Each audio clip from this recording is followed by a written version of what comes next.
Ma'asyiral muslimin yang dimuliakan Allah Azza wa Jal, akhirnya kemudian timbullah hasad kepada orang-orang Romawi, karena ketika itu Palestina dikuasai oleh Romawi, oleh orang-orang Romawi. Dilaporkanlah kepada sang raja Romawi bahwa ada orang yang semakin hari semakin banyak pengikutnya, dikhawatirkan lama-lama banyak pengikutnya dan akan menumbangkan anda wahai sang raja. Akhirnya sang raja pun emosi, siapkan pasukan, tangkap orang itu yang buat gaduh itu, tangkap, maksudnya Isa bin Maryam. Maka dikirimlah banyak pasukan mencari Isa. Isa pun bersembunyi bersama 12 orang Hawariyun.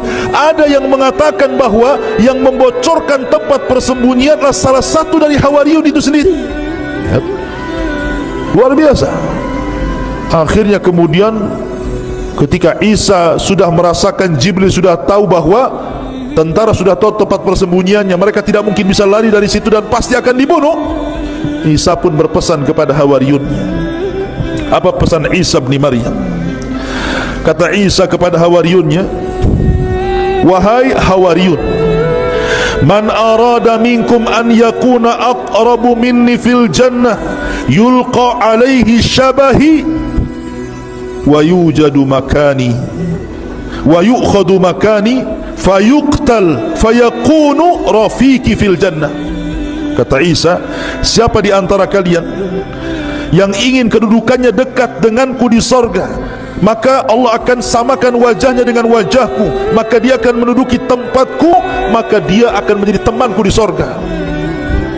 Siapa di antara kalian? Tidak ada yang mau, karena jelas mau dibunuh masalahnya. 12 orang ini. Tiba-tiba yang paling kecil usianya bangkit, saya wahai Isa, katanya. Isa nggak mau yang paling kecil. Diulang lagi kalimat itu, tetap dia lagi, dia lagi. Baik, karena kau sudah memilih hal itu, maka aku akan berdoa kepada Allah, wajahmu agar mirip dengan wajahku. Maka Allah subhanahu Isa pun mengusap wajahnya dengan izin Allah, miriplah wajahnya. Maka sebelum Isa naik ke langit, ditidurkan dan diangkat ke langit, maka Isa berpesan kepada yang masih setia itu, berdakwalah kau ke masing-masing daerah, jangan satu daerah berpencar kemana-mana.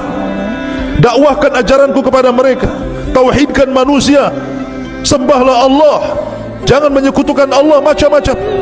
Maka ketika kemudian orang-orang yang disuruh satu persatu lari, Isa tinggal sendiri dan orang yang diserupakan tadi, maka Isa pun Allah tidurkan. Setelah itu Allah subhanahu wa ta'ala angkat ke langit.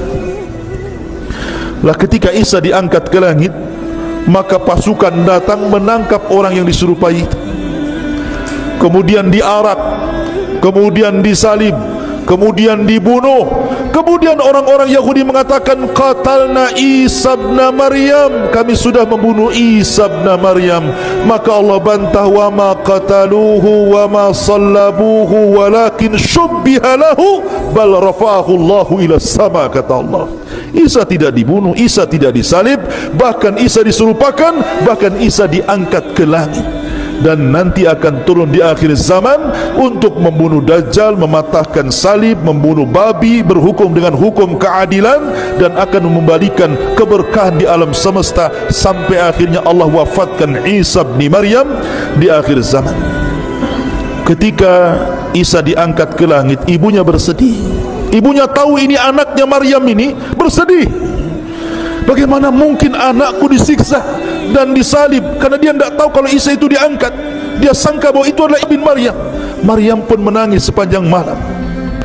Akhirnya Allah subhanahu wa ta'ala memberitahu Maryam bahwa putranya diangkat ke langit dan kondisinya baik-baik. Dari situ akhirnya barulah kemudian Maryam bintu Imran meninggal dunia. Ada yang mengatakan kalau versi mereka, versi orang-orang di luar Islam, bahwa Maryam pun diangkat setelah meninggal, diangkat ruh dan jasadnya ke langit. Tetapi pendapat yang kuat, sebagaimana disebutkan dalam tafsir ataupun dalam Al-Bidayah wan Nihayah, ada yang mengatakan bahwa Maryam bintu Imran dikubur di Palestina, dan ada yang mengatakan di pohon Zaid, ya, di Madinah Al-Quds. Maryam dikuburkan di situ.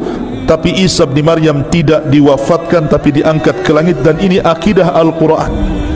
dan akan diturunkan di akhir zaman dan kelak meninggal setelah membunuh Dajjal, dan dia satu di antara tanda-tanda alamat kiamat yang besar. Inilah di antara kisah Isa ibnu Maryam.